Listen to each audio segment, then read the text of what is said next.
Economics must become the servant of our desired social construct and not the reverse.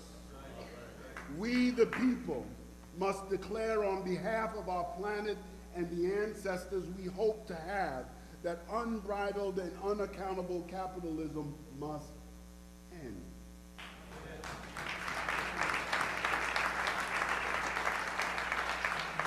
Now, a prophetic call for a moral economy is in fact a dangerous thing to organize around.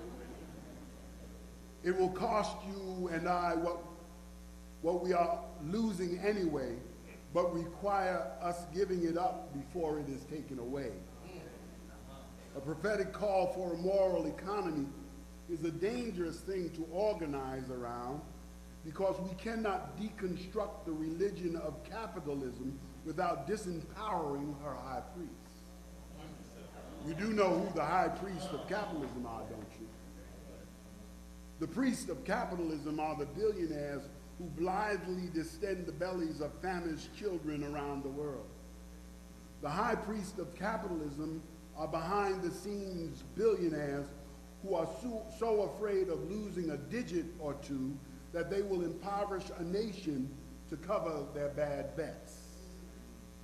They were the engineers of leveraged buyouts in the 80s, and they are the designers of credit default swaps in the 2000s. Billionaires are both the benefactors and the beneficiaries of capitalism's most prodigious product, unrestrained wealth. And these priests must be defrocked. We must remove from them the gilded garments of their affluence and restore their mortality, and instill in those that will an obligation to civic responsibility and imperil those that won't. Billionaires must be made mortal, and like the nuts the squirrel has hidden away, the fortunes amassed and procured from the planet must be returned to the earth and the people from which they were purloined.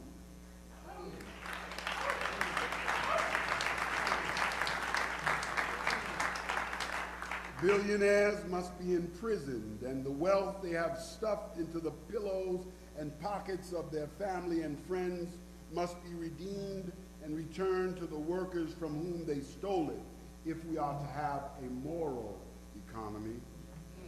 If we are to have a moral economy, means must never trump humanity.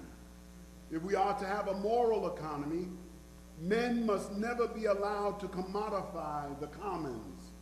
If we are to have a moral economy, you and I must leave the paradox and engage in a praxis of deconstructing the oppressive paradigms of unlimited wealth. If we are to have a moral economy, we must make the Employee Free Choice Act the law of the land.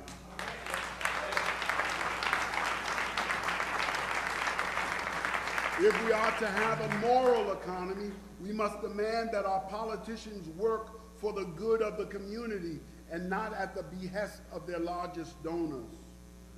So let us organize and create a new sanctuary movement that recognizes the human race more than lines on a map.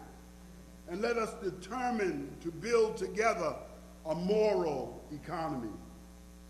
And so let us gather in our mosques, assemble in our synagogues, congregate in our churches, and after the imam, the rabbi, and the preacher have prayed and preached and taken their offerings, I ask that we stay in that sanctified space and connect and caucus and network until our grandchildren are guaranteed a future, until the streets of our city belong to peace and the planet sighs at the healing touch of our presence. Let us join with eBase and the ICWJ to work for justice for hotel workers and push the politics of our city and state toward moral budgets and clean commons. For life's sake, let us join together and become the world power despots fear and tyrants loathe. Let us become a force in our city and state that begins the deconstruction of immoral and immortal wealth and the construction of a moral economy. Let us engage in a resurrectionary movement to restore unremovable rights to the people of these United States. Let us organize and live in a way that our great-grandchildren will sing of our victories and live in peace.